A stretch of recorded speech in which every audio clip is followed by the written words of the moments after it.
来看，伫咧台南市中西区有民众行伫咧过路线，行到一半，看到车顶变红灯，是赶紧要撞过去，煞互一台骑真紧的奥多摆撞到，双方拢有受伤。警方表示，这个民众骑车经过过路线无放慢速度，违规上当会当来罚36000块，还佫有吊扣驾照一张。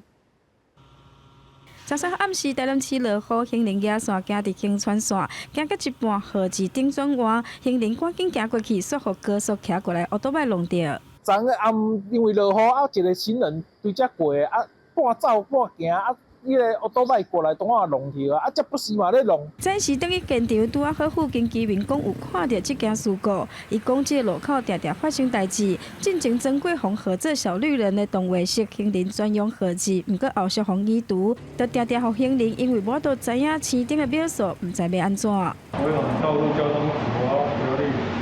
骑进未设行车管制后自知行人穿越道，不减速慢行。第14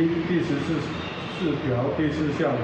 因而肇事致人受伤。警方表示，肇事的假性起诉，行经无适行车管制号志的行船道，无减速慢行已经违规，将会面临7200块到36000块的罚金，而且会吊扣驾照一张。公司新闻温正平、王刘婷、明昭款台南报道。